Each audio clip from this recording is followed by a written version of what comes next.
Audio Jungle।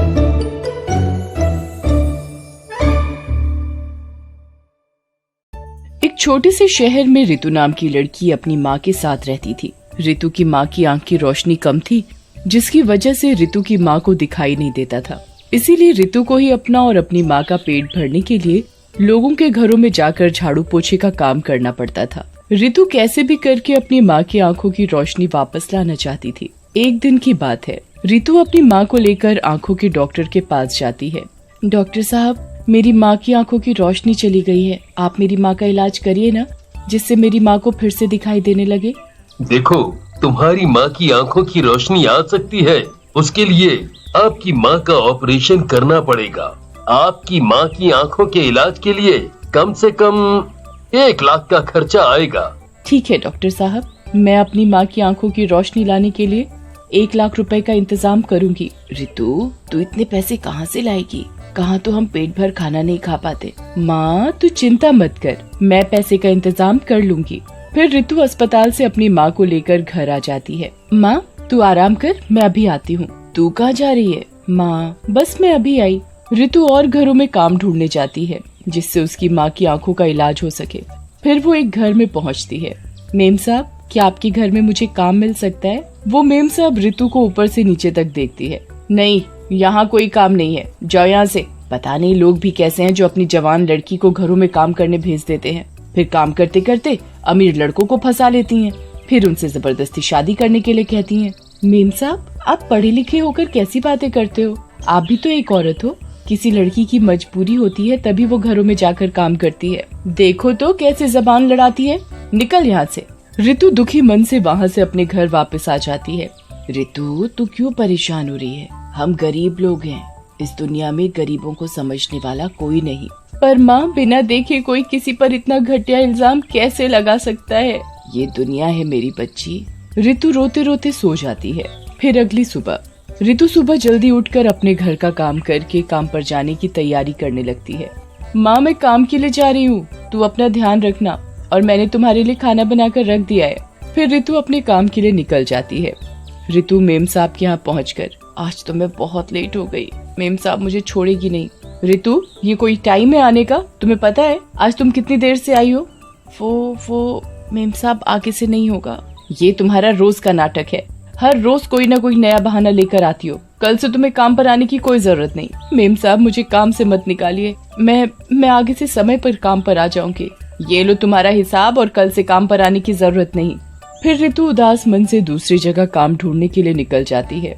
Ritu काम ढूंढते ढूंढते एक बहुत बड़े घर के पास जाकर दरवाजा खटखटाती है। तभी अंदर से एक औरत निकल कर आती है। हाँ बोलो, तुम्हें क्या चाहिए? मेम साहब, क्या मुझे आपके घर में काम मिल सकता है? मैं घर का सब काम अच्छे से कर लूंगी। हाँ ठीक है, तुम यहाँ काम कर सकती हो, पर काम पूरी साफ सफाई से करना होगा और तुम्हें एक भी छुट्टी नहीं मिलेगी। बोलो, मंजूर है? हाँ, मैं सारा काम अच्छे से कर लूंगी, आपको शिकायत का कोई मौका नहीं मिलेगा।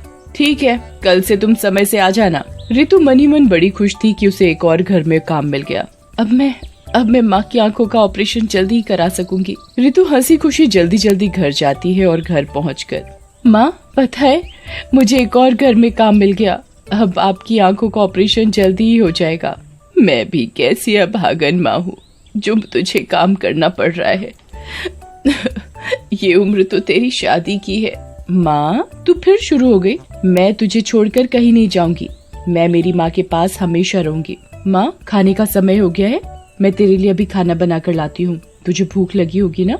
रितु माँ और अपने लिए खाना बना कर लाती है। फिर दोनों खाना खाकर सो जाते हैं। अगली सुबह रितु जल्दी उठकर मेम साहब के घर काम करने चली जाती है। रितु को मेम साहब के घर में काम करते करते काफी समय हो गया था। जिस घर में रितु काम करती थी, उस मेम साहब का समीर नाम का बेटा था, जो मन ही मन रितु को पसंद करने लगा था। रितु भी समीर को पसंद करने लगी थी और दोनों को एक दूसरे से प्यार हो जाता है। फिर एक दिन समीर और रितु दोनों एक साथ बैठकर बातें कर रहे होते हैं।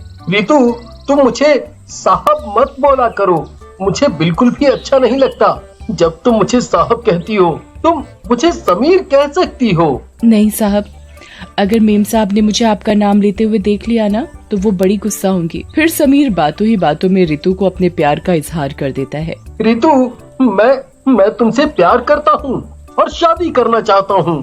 ऐसे ही समीर और ऋतु एक दिन कमरे में बैठकर प्यार की बातें कर रहे थे।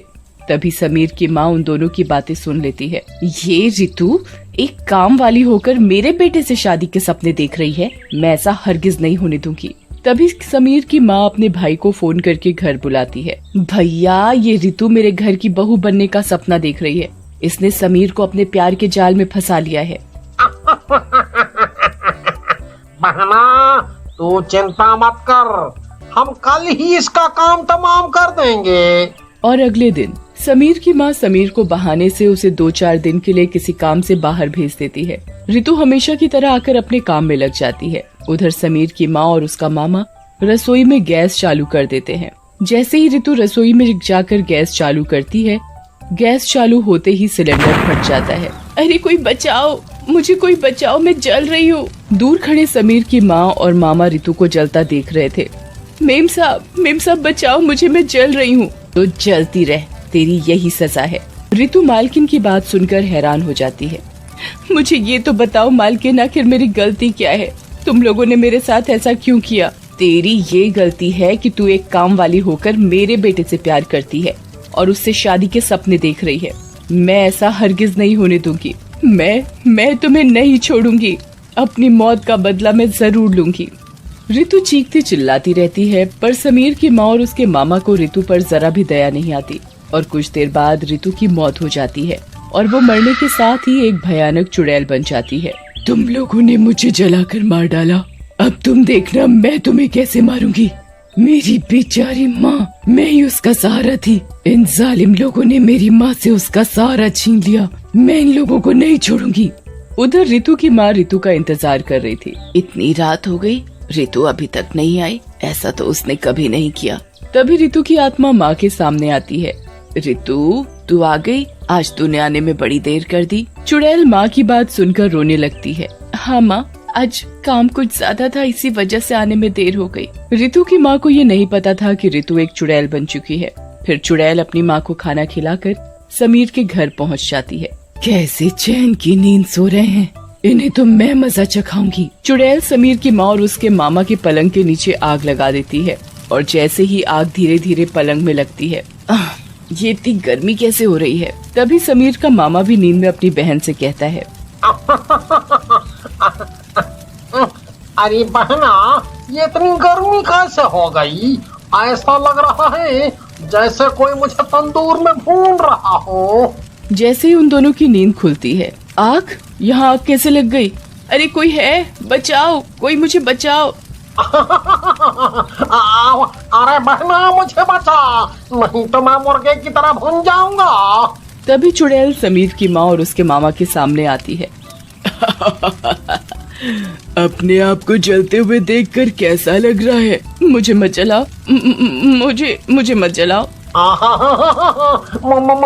मुझे छोड़ दो, मुझे मत जलाओ, अभी तो मेरी शादी भी नहीं हुई है। छोड़ दूं? ऐसे कैसे छोड़ दूं?